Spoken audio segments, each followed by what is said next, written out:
All right, so you guys are live.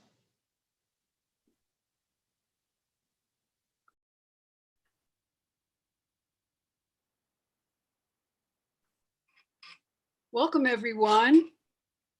I'm Linda Van Hart, Visual Arts Coordinator of Common Ground on the Hill. And I think I should be full screen now, Allie. There we go. I'm Linda Van Hart, Visual Arts Coordinator for Common Ground on the Hill. Welcome to day one, first of 15 gallery talks.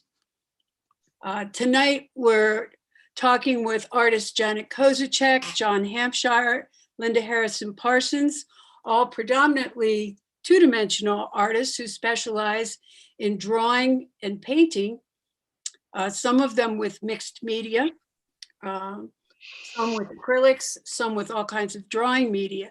So you're going to have a real banquet of tools and techniques to witness as they share their art with you, their experience, and the voice that has been identified as their artistic voice.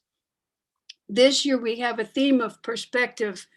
We've all been through such a year, and it has greatly affected my personal perspective on so many things.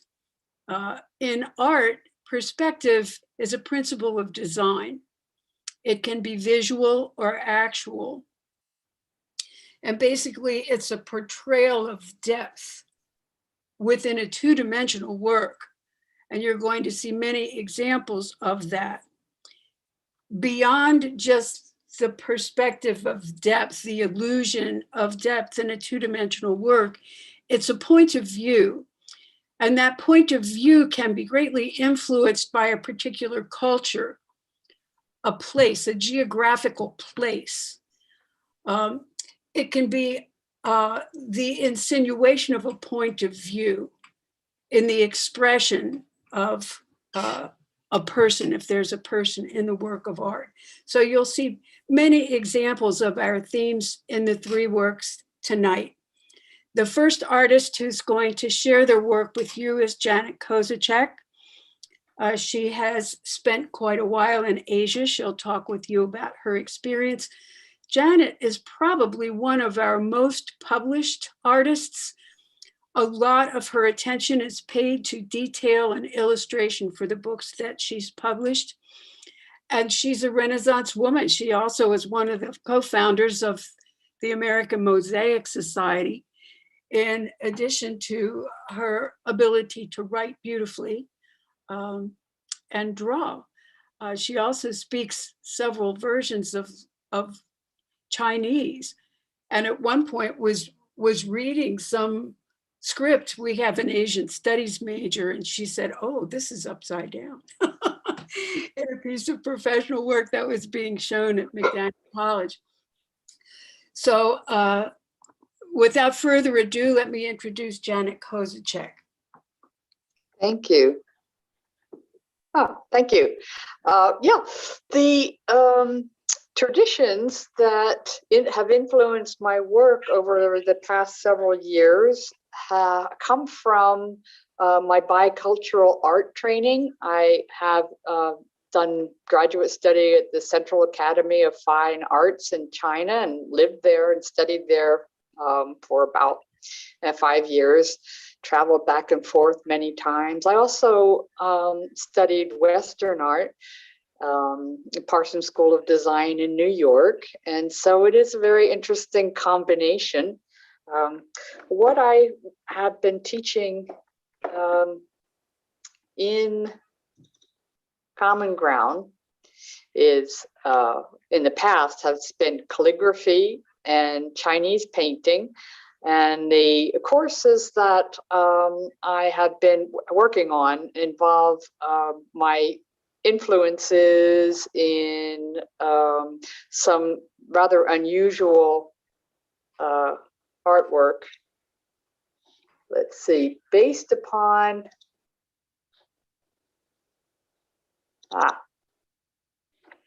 some very old forms of calligraphy. Yeah. One of the things I learned in China was how to carve ancient language onto seals. You see, we use these chisels here to chisel that out. The language is called Zhuan, and it's a very ancient form of Chinese that was carved onto the old bronzes. It goes back about as early as 3,000 years BC. It had a great influence not only in content, but in form as well. So if we look at some of these illustrations that I make for my books. Whoops, wait a minute. Let me get that up.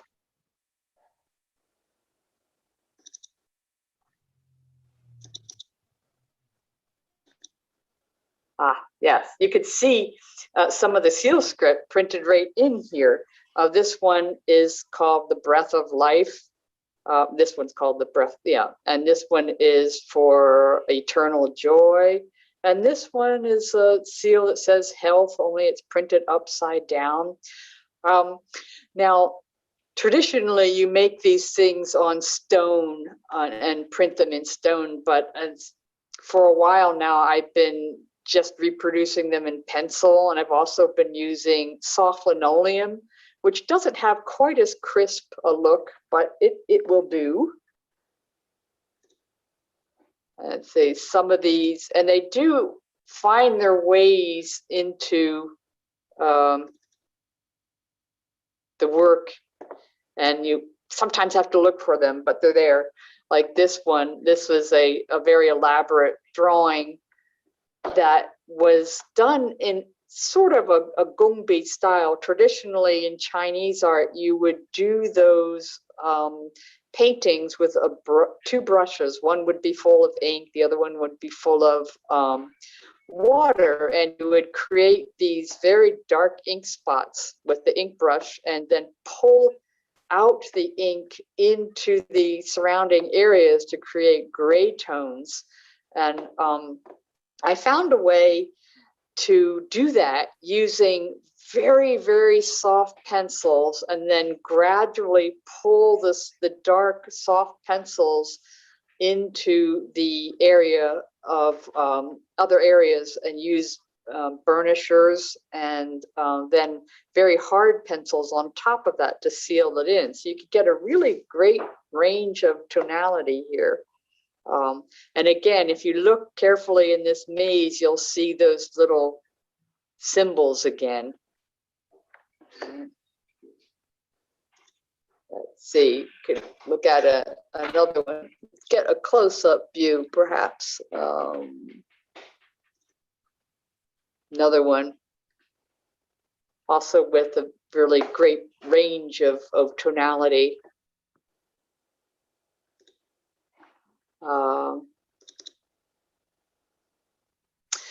This one is influenced not only by Chinese art, but by our trips to Scandinavia, where they had exquisite rock formations. And so I put these pigeons onto some of the rock formations that I studied on location. All right.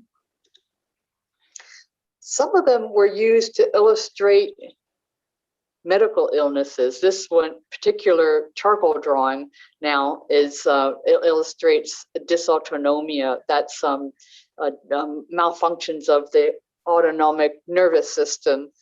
And in this one, you see his face right there on his torso, making his whole body something like an exaggerated perception. But even in this one, you can see that Chinese influence coming out again, because if you look carefully, there's a bottle on his desk, and the bottle has writing on it.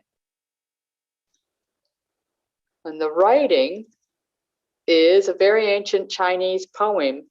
The poem goes something like this: "Don't push a cart that you stand behind.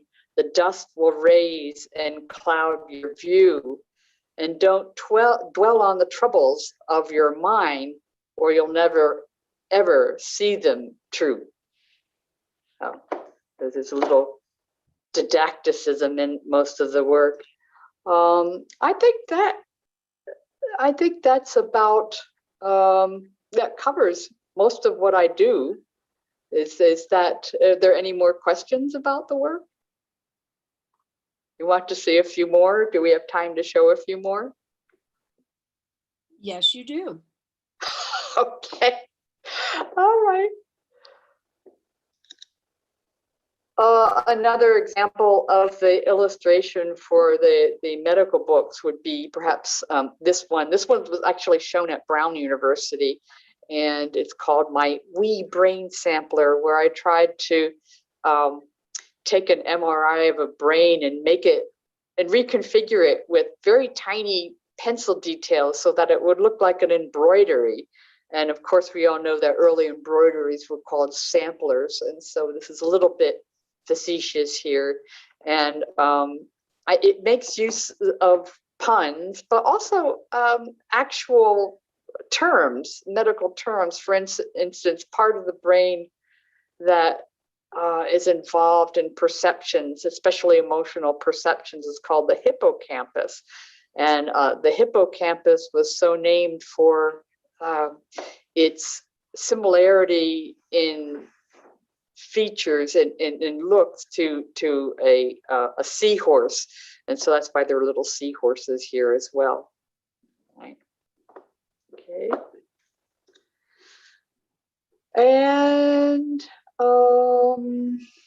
let's see, another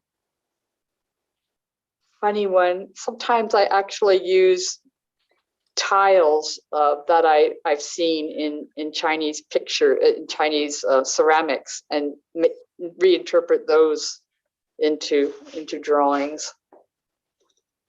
We have, let's see,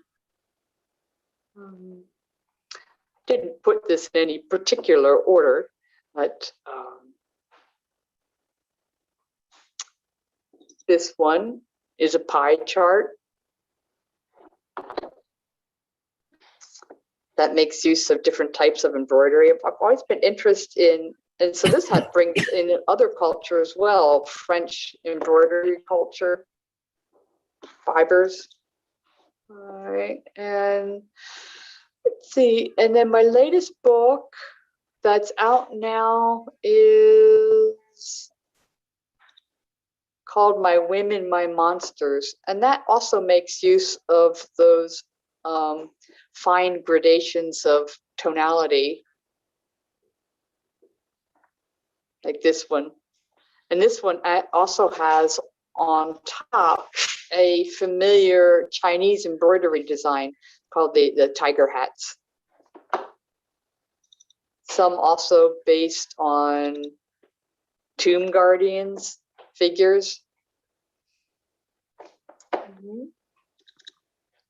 Okay, so I think that's a good overview. Do you have any particular questions?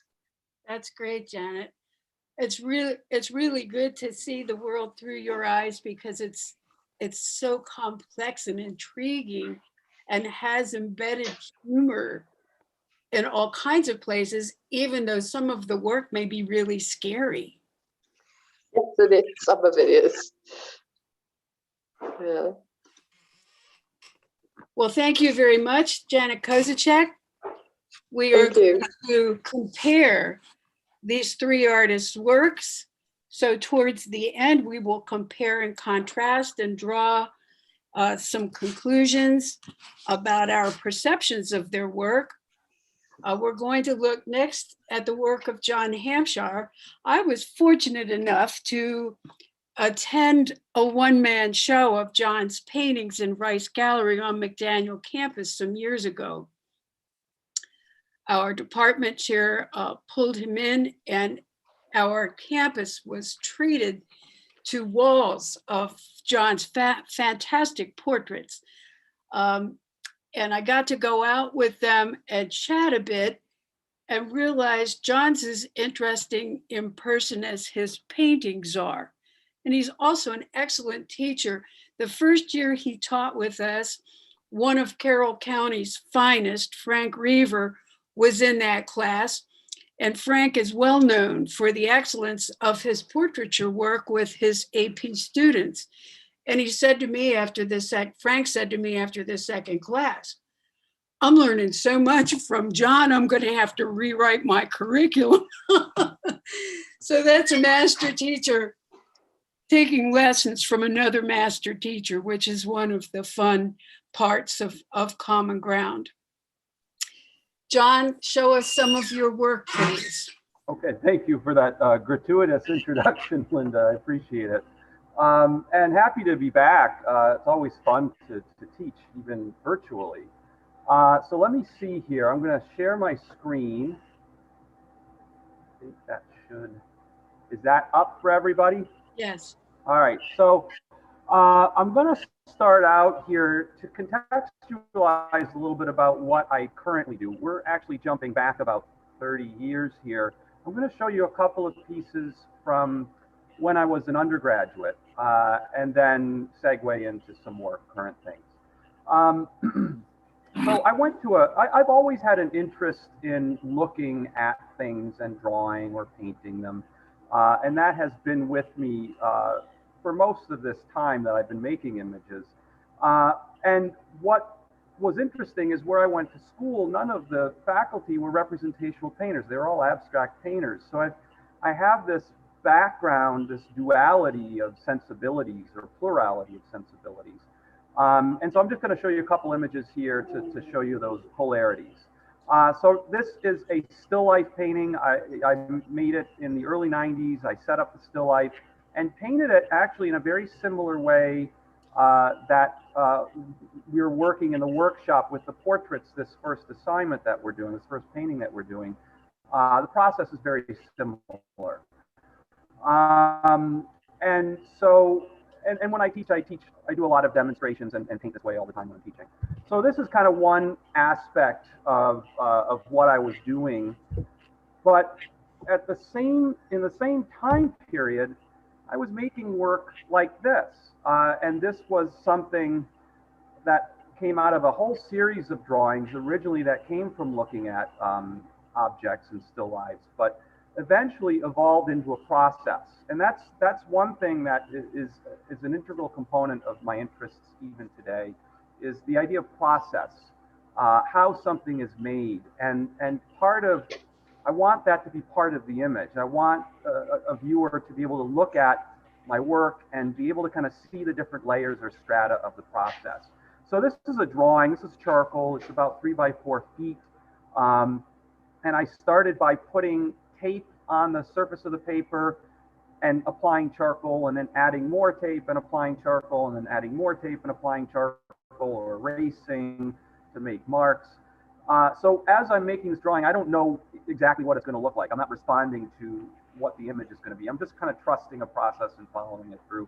And then at the end, I carefully take all the tape off because this was masking tape, so it didn't really want to come off the paper. And I did a whole series of drawings like this, and some of them got very large, like mural size. And I was going through boxes of alpha color charcoal, compressed charcoal, and I realized I was ingesting a lot of that, and my tongue and esophagus and nasal passages were filled with charcoal dust. So for several years after that, I stopped working with charcoal. So I mean, the drawing is from about 92, the painting is from 92 or 93, I forget the exact years, but they're close enough in proximity to each other, and you may even see relationships between elements in the painting and compositional elements in here. And I guess that idea of perspective is in here. You know, the tapering shapes kind of imply the idea of linear perspective or a vanishing point in some way, even though it's also a very flat image at the same time. So I put those in there just to put that, you know, those two ideas out there. And now I'm going to show you some more recent work.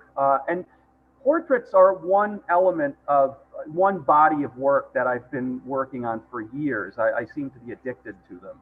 And one of the reasons I think is that working with the human head, I mean, most people think about portraiture and they're thinking about a likeness, or, you know, expressing some kind of emotional quality, and that may all be a component of my work. But what I'm thinking about is process and also abstraction. And so, you know, in terms of making something that's abstract and representational at the same time, the human head, you can see in this image, this is the final version of this particular painting. You can see that there's a head in there, but it's a very abstract image. So the recognizability of the human head allows for an immense amount of abstraction to happen. Most of them don't remain this abstract, but this one I left in this state. This is about 18 by 24 inches. It's acrylic and then oil over the acrylic on paper mounted on panel. And I work mostly now with acrylic because the acrylic dries very quickly. And I'm putting a lot of layers over layers over layers of paint. So rather than putting the paint on and blending it around, scumbling it into the canvas like we're doing in our portrait paintings with the workshop this week, I'm kind of like doing the opposite of painting. I'm just laying down marks, letting them dry, then putting other marks over the top of those and letting them dry. And then, you know, taking that to whatever degree of resolution I decide I want the painting to go in, which is not predetermined. I didn't know I was going to leave this in this abstract state. It just wound up feeling resolved at this point, and I left it. Most of them are not that easy. So that was from, I think, 1999 or 2000. This is a smaller work on panel. It's 11 by 14 inches. And the image is a little blurry, so I'm not going to linger on it. But you can see here, the entire painting, early stages of it were like what's in the periphery here. So, and you'll see in a moment the stages of a painting in process. So I start out completely abstractly, quite frequently using colors right out of the jars of acrylics, and with large strokes. They look like completely abstract paintings. They almost look like, I don't know, I'm not going to say they're Willem de Kooning paintings, but they have that kind of sensibility about them. So they look like mid-20th century modernist, formalist abstract paintings. So here's the beginning of a painting. This is actually a painting that was from last month. So this is something that's completely current. And, you know, sometimes I'll start out with yellow, sometimes I'll start out with green. I try different colors, so I try not to be too formulaic. It feels formulaic to me, so I keep trying to kind of shake things up within this set of parameters I've given myself. So the yellow is the initial, and then there's the orange I put on, and then on top of that is the red. And I'll just kind of go through these and maybe continue to talk as we go through them. So I don't know if you see the head yet. I do, and I'm not making random marks, even in this stage. I am responding to the structure of a head. It may not be recognizable, and that's fine. But at the same time, I'm also just trying to get some marks on the picture plane and get some color on the picture plane.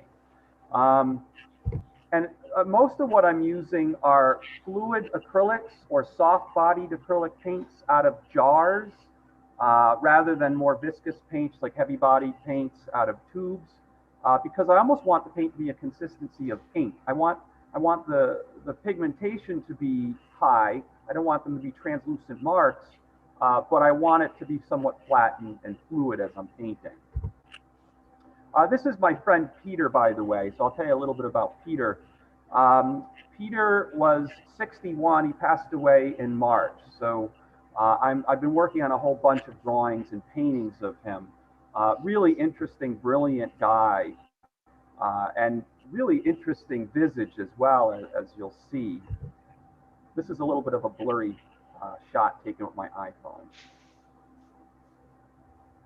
Now, in this particular painting, you know, sometimes I'll start out with really dynamic colors like yellows or cadmium reds, and then the act of painting, adding more colors, like trying to control or contain that energy. And maybe you can even see that at this stage of the painting.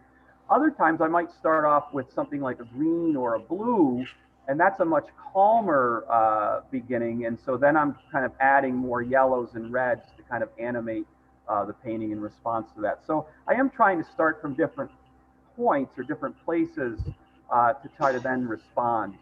Now, sometimes what I do with these paintings is at some point, I'll take the painting, wrap tape around it, put it on a horizontal surface, and pour clear polyacrylic on it. especially if the surface is getting really kind of three-dimensional and I want it to be flat again. So this is between this state and this state, I poured the clear polymer or acrylic resin over the top, let it dry, and then I've continued painting over the top. And again, I'm still painting with marks. I'm not blending paint in a more conventional kind of way. And it's almost going backwards in time and working almost more like a Renaissance painter would with egg tempera paint, with all this hatching and cross hatching. There's a detail of that. And maybe you can see that these smaller hatching marks and cross hatching marks are physically separated from the surface of the earlier colors by that clear acrylic, which you might see a little bit of the shine on that location there. And as these, the initial images I showed you, very quick start, like the first 4 images were taken within the first hour of the painting, maybe even less, maybe even the first half hour of the painting. Now, as it gets to these smaller paint applications, it becomes more and more time consuming. This is another blurry iPhone photo. I think this might be the final state. So, I am quite frequently leaving paintings in these states where some passages are those first few marks, and then some in between, and then some areas get much more resolved in terms of the image of the head, with the hatching and cross-hatching marks. And I don't know, I anticipate I'll continue doing this. It provides me relief from the other bodies of work that I'm working on, which are typically larger and landscapes and much more complex in the way that I'm putting marks on the picture plane. I don't have any of those to show you. So I don't know, I think that's it on my images. Happy to field any questions or comments, and thank you for your time and interest. Thanks, John. I just have a question. Are you seeing through the paint on the surface of the resin? So when I put the resin on, it dries clear. Here, let me just get out of my sharing for a minute. It dries. It's almost like painting on glass. I have a painting here. I don't think this will be any, visibly any better than the images I showed you, but you can see, like, where I painted, it's not as shiny, but where I haven't painted over that clear polymer, you see how glossy that is. Mm-hmm. So it's, I don't know. I guess it's kind of like animators painting on transparent overlays. It's a little bit like that, but not exactly. Are we seeing some of the disaster paint drawings in the background of your studio? Oh yeah. So these things back here, they're all labyrinths. They're all mazes of lines, which you can't probably see from this distance. Very time consuming, and they're all Sharpie markers on clear polypropylene. It's like a dry erase board kind of surface. So I've kind of been working a lot with markers and inks, wanting to get gradients that are comparable to charcoal drawings, but with something that's much more restrictive and doesn't move around. I don't erase the Sharpie, and it's not something that's malleable or movable. And I've had an interest for the last 20 years or so in working with materials, either with methods or with the materials which are not malleable. Like charcoal is very malleable. You push it around, you can erase it. Oil paint can behave that way. And it's a lot of fun to do that. And I enjoy doing that. It's one of the things I enjoy about teaching and doing demonstrations. But when I'm in the studio, for some reason, I still have this inclination to work with materials and methods where I'm putting a mark down and that's it. And I'm either adding marks or putting marks on top of that, but I'm not manipulating it in the way one might charcoal or oil paint. I don't know what that's about quite, but that's been what I've been doing. Interesting. Thank you, John. I really appreciate that. We're going to have some interesting comparisons and contrasts after Linda Harrison-Parsons presents. Linda and I share more than the same name. We were partners at Noma Gallery in Frederick, And we share a lot of the same friends because we've been doing Common Ground together for so long. A few years ago, Linda picked up and moved out west. And I think I can see a difference in some of her works because of the geography, the difference in geography of her residence and where she goes to play outside when she's not doing studio work.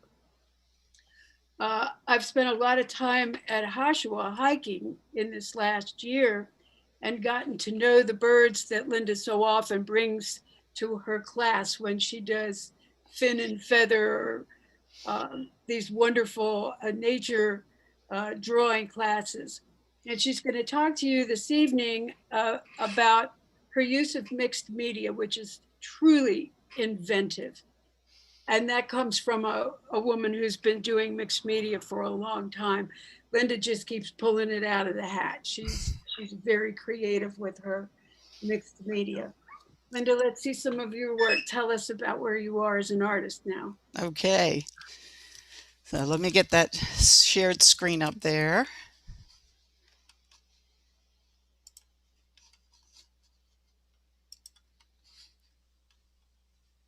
Okay, so the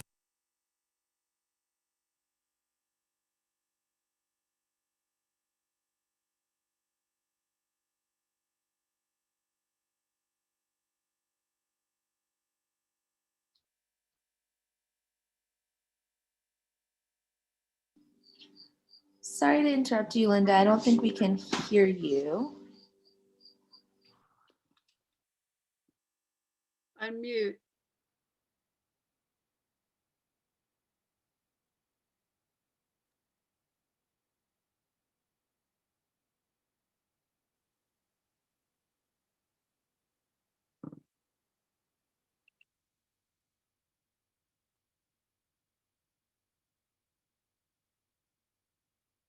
It looks like you're still muted, Linda.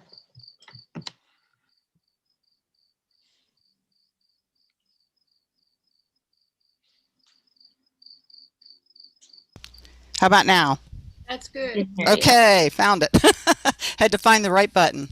Okay, so the first few pictures on here are photographs that I've taken. I take way too many photographs. I am out in nature all the time. I now live in Arizona full time, and have, over the years loved coming back to the East Coast in order to teach at Common Ground, get to visit all my friends and family that are still back there. And I feel like I'm kind of in the middle of these two artists that are talking with me this evening, because it's like I don't necessarily do abstract work, but I like working with the abstract to the background of my work and then allowing the work to flow into the abstract part, which you'll see more of that in a moment. So being in Arizona and being an outdoor girl, this is Antelope Canyon. It's a slot canyon, and it will take you in below the earth and above, so you're kind of traveling in between it. And it's one of those places you don't ever want to get caught if there's a rainstorm, because they can flood really quickly. But I thought the abstractness of it in nature was amazing, and it's like the light quality in it, the point of view of it, the perspective of it takes you up and takes you down. So let's move on over to the next slide. So looking down as I'm walking around, I love trees. I love being in the woods, and I see these wood formations all the time. One of my projects that's waiting for me to do, and that my students will explore a little bit this week, will be taking these up close and personal images of nature and drawing them as abstract works. And then this is just in my backyard. It was a night photograph, and I took it with my iPhone and I manipulated it into a mixed media piece. And so it's a tree with these crazy clouds. We're in what's called monsoon season here. So it can be very hot, or it can cool down about 30 to 40 degrees from the very hot. So last week it was 115, this week it's 100. And we have had rain, which is also unusual for this area. So we're getting the, the perspective and the different angles of the earth and the sky and all this all at one little season. And so these are all just things that my point of view, my perspective that I'm looking at all the time and which influence my art. So going into my art, and what we're doing a little bit this week is taking the abstract of backgrounds, taking the materials and manipulating them, allowing the materials to be pushed around. And this is charcoal. And when I start making these backgrounds, I don't necessarily know what the image is going to be when I begin. So I take the charcoal, I'm pushing it around, I'm brushing it, and I decide what happens if I spray it. So I spritzed it with water, and I'm like, oh, that's interesting. So I brush it around some more and spritz it with a little more water. I then allow it to dry, set it away for a while, come back to it, look at it, and go, wow, an eagle would look really cool on that. And that's kind of how my drawings develop. It's like I let them speak to me from one layer to the next, and I'm working in layers all the time. So it's mostly charcoal with a little bit of pastel to bring out the eagle. And this particular piece, friends of mine have a tasting room where they make hard cider and dessert wines, and this ended up as one of their label pieces. So this guy was my savior for the pandemic. So I decided that I've been wanting to do octopus for many years, and they kind of were a muse for me. And this is another one of those charcoal pieces, a little bit of manipulation in the background, and mostly using an eraser to draw with. And so it just took tone the paper, and I work with Reeves BFK paper most of the time. It's a nice heavy-duty paper, and it'll handle a lot of abuse. And so this is 22 by 30, and just started working on it. And I started thinking about, again, the perspective of what's above ground, what's below ground, which affects my work a lot. I do this all the time, thinking, what would something be like deep down underneath, and the light coming down through the ocean and reflecting down on top of it. And so I went to some aquariums and had gotten some photographs before the pandemic and started pulling them out and started looking at these pieces and was just amazed at the complexity of the image. And so this became one of a series of pieces that I did throughout this last year. And then we get into coffee staining. So, some of the things that I do are just pulling back from the Renaissance. They used to coffee stain, tea stain their white paper in order to give it a tone. And so instead of just toning the entire paper, I just throw coffee on a piece of paper and let it dry. And a number of my friends have commented that that's a terrible waste of coffee. But it doesn't take very much coffee to do it. We will be doing some of that tomorrow. And yes, and I believe that's one of Linda's favorite creatures. Yay! And then we have my little elephant. So I've been to Africa a few times, and he's also on the coffee stain, and all of these are done with pastel. We are getting into more mixed media pieces and using charcoal and pastel as my mainstay, along with I do water-based oils, but not lately, not much. So I've been kind of sticking with the dry medium. This is more of what we experimented with today. So I wanted the students to take and look at just light. And it was like my whole thought was, what if? What if you didn't draw the whole line? What if you drew the light and not the dark? Let the dark draw itself with a piece of paper.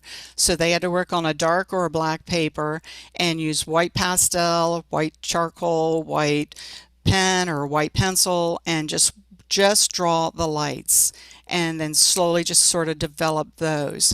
And it's a way of helping you look at things at a different perspective. You're not looking at drawing the shadow, you're drawing the light, and it does make your brain think differently. You have to really concentrate on not drawing the whole image, not drawing the whole line. And so that was part of the exercise for today. And we're going to keep using that same concept of abstracting things, allowing the line to disappear, to fall behind, but creating different backgrounds as we're moving forward. And these are a few examples of using that the different mediums and pushing them a little bit.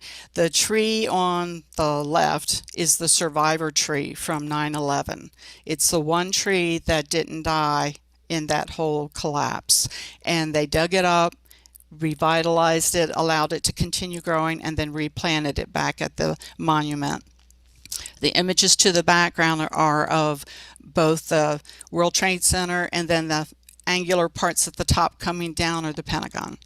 And so this incorporates the nature and the abstractness of those buildings, and using mostly pastel, charcoal, spraying it a little bit with water to soften things up, and then going back into it again, and even using a little ink and pencil to just kind of sharpen up some of the leaves in that.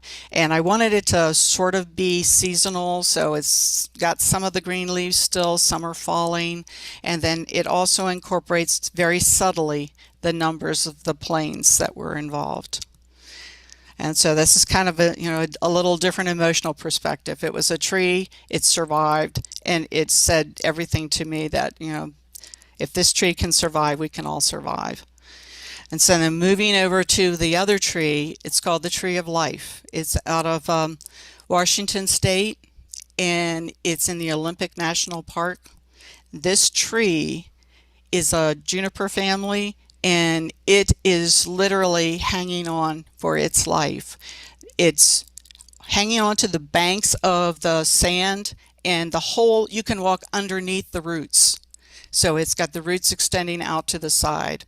And this is one of the more mixed media pieces. This has watercolor crayons, watercolor, pen and ink, pastel. And we will work on some of these this week also. So I'm just sort of changing the ending with our perspective. I thought I'd take you underground and taking the roots of a tree and the rocks and how it kind of hangs on. And this was on a bank that the water had washed away most of the earth, and so it was exposing all of these roots along the side. And this is, again, mostly pastel and charcoal and worked on paper. So that's kind of like my point of view is everywhere. I look up, I look down, I look in the ocean, I look in the sky, I look to nature. And it's like these are the things that keep me questioning how things work, and then pushing them, pushing the colors to see how far they'll go, pushing the line, allowing it to disappear or reappear. And so that's kind of where I am. Just a mystery and a mess. A marvel, I would say, Linda. Thank you. Thank you. Well, some things I'd like to discuss with all of you are commonalities that might not be apparent to anybody just looking at a few pieces of your works together. But the word layering,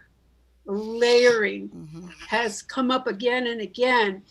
And with Janet, there's a lot of conceptual layering, in addition to her careful work with different hardnesses of pencil and media as she works with the surface. With John, it's obvious layering of mark making over the surface. And with Linda, it's layering of different media to give you both a free form kind of look down to that tight nitty-gritty of contrast and detail. How do you see layering as important in your work? Any of you, just jump in. I guess for me, it is a lot of layering. I look at the background as one layer and starting that and allowing that to develop, and then allowing it to speak to me and tell me what's coming next, and then taking and developing that fine line. Starting out with a big gesture. I often use gesture drawing as a way to get my mark down.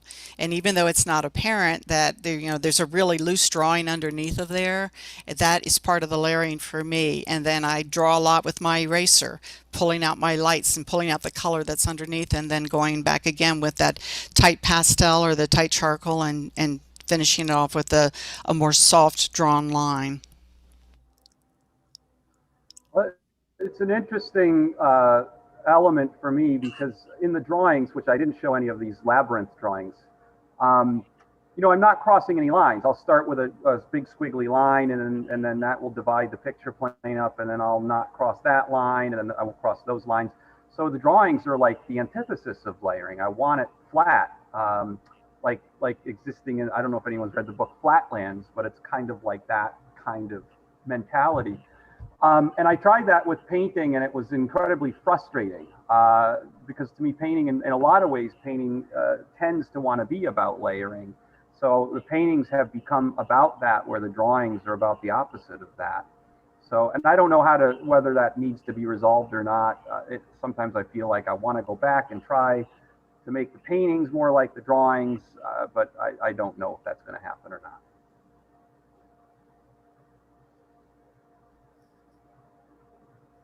Talk to us, Janet, about your pattern making. Okay. Yeah, I layers of detail. yeah, I think layering is certainly very important in my work on many levels. With media, I really work a surface quite a lot, using inks, and then overlay with drawing. So there's an overlay of materials, but also an overlay of techniques where I'm using paint, then I'm using washes, then I'm using calligraphy brushes, but then I'm doing drawing on top of that. So every layer has a different touch to it. There's also a cultural overlay with regard to East-West. I even have the pictures that are called cultural overlays, and that's part of the title of my piece. And then there's also the overlay of disciplines with regard to science and art. Especially the last few years, I've been doing a lot more science reading and incorporating some of those principles into my art. Nature is a part of all of what you do.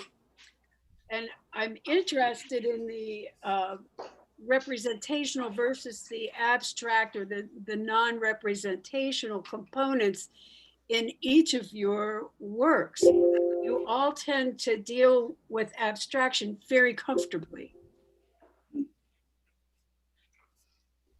Well, for me, I'm really interested in the language of image making. So, you know, I kind of talk about this duality of abstraction and representation, but it's really about making the language a part of the content of the work, or making that apparent to the viewer.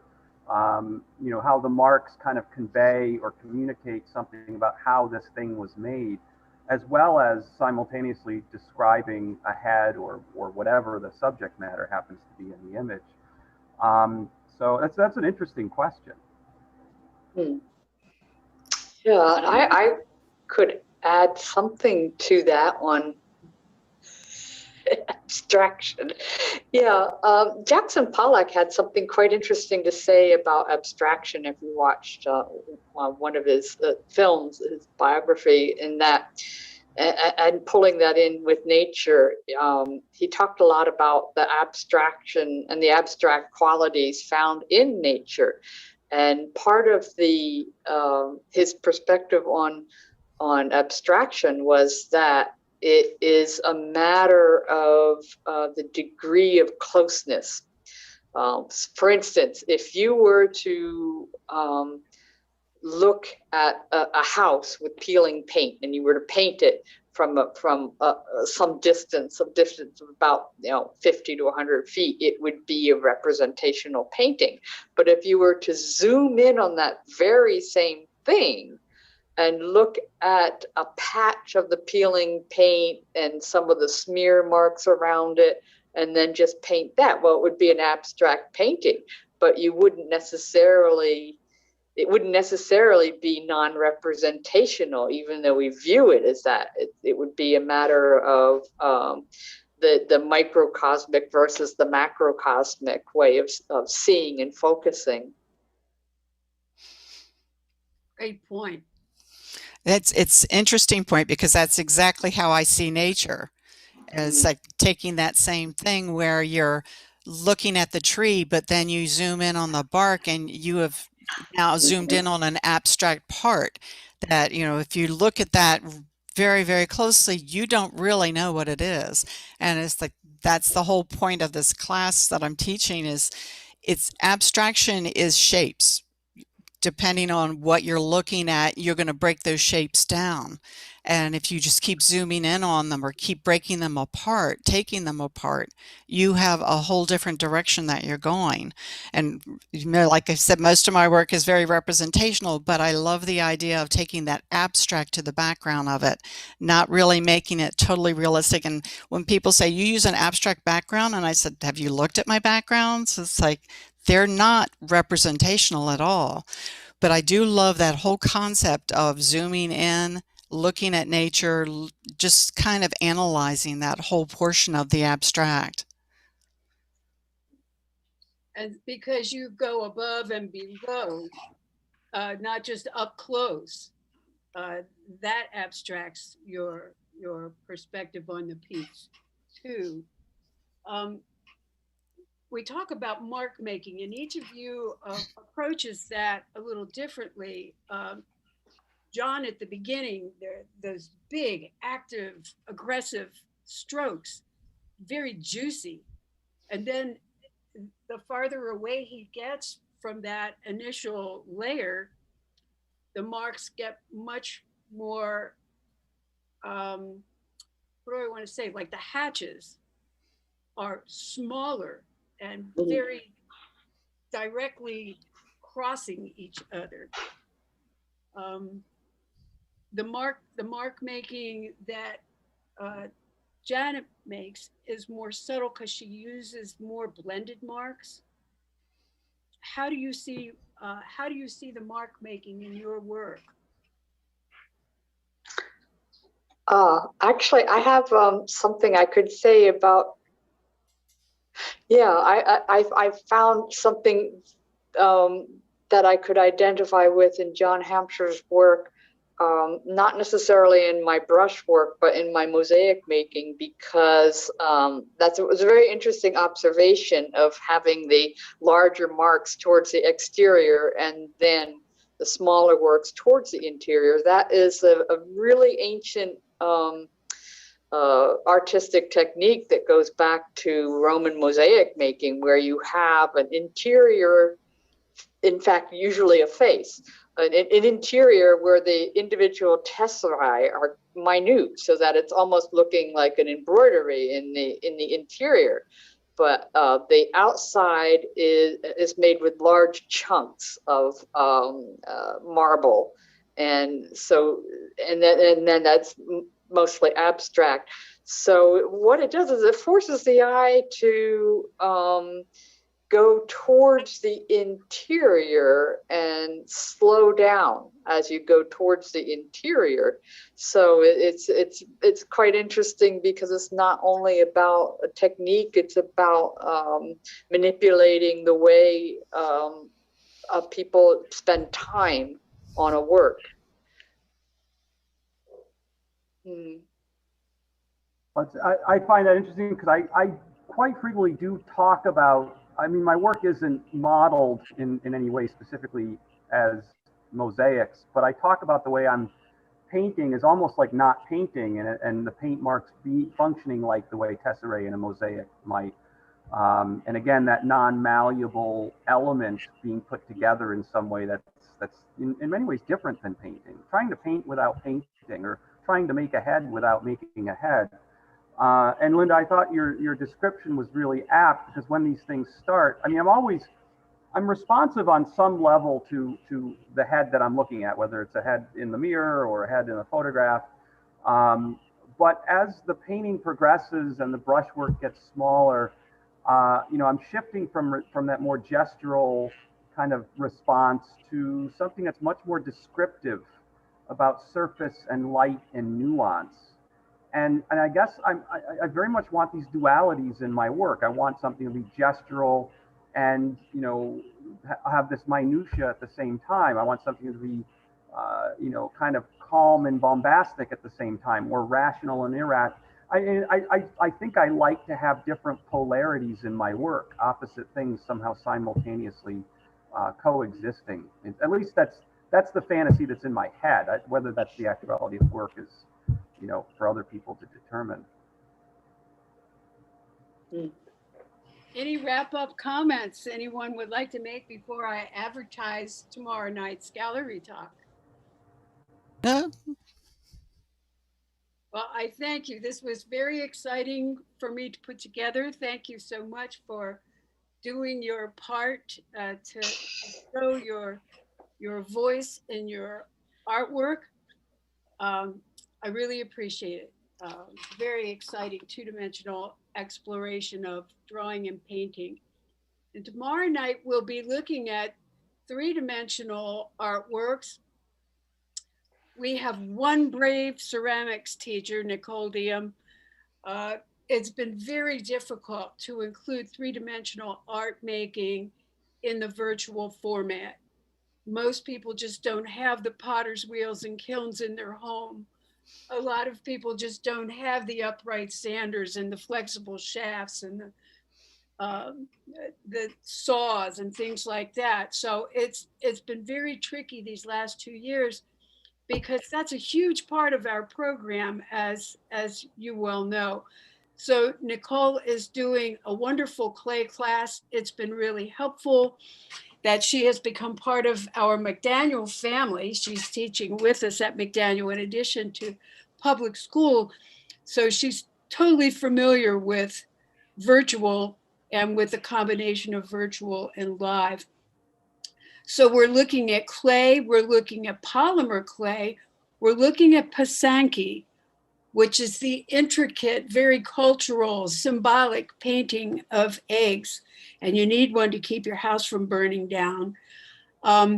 We'll be talking with metalsmith Wayne Werner, but Wayne this year, since it's very difficult to teach any meaningful kind of jewelry online, is teaching the business of making art. So he will talk about his own practice of metalsmithing. He specializes in wedding rings. But he'll also be speaking with us a little bit about the business of art. So I hope that you can join us each evening at 6:30. Wednesday, we'll be talking about fibers. Thursday, we've got a wonderful talk between Sue Bloom and Sasha Lane about photography, just the two of them. And every Friday, we've got really special presentations. This one, our beloved Sakim and his sidekick, Robert Pullen, are going to share a little bit about Native American dreaming. That class was so popular, we had to bust the ceiling. So we're going to give you a little treat. You'll get to meet Robert for the first time, and many of you will enjoy talking with Sakim again, because he's been with us about 20 years. Tell your friends. They are able to see this on the official Common Ground YouTube channel. You are welcome to view any of them, or invite friends, family, and collectors to go into the YouTube channel. And I think Maria has sent that access to all of you. Tonight, I want to encourage you, please, to join us for the keynote address. Anase Velasquez, who was with us for many years on a visa from Bolivia, actually got her degree at McDaniel College and fell in love with Common Ground. So she managed our office for a while and has been a member of Common Ground board. So she is bringing us the art and culture of Bolivia. Don't miss it. Thanks for joining us tonight. Have a good night. See you in Bolivia. Thank you.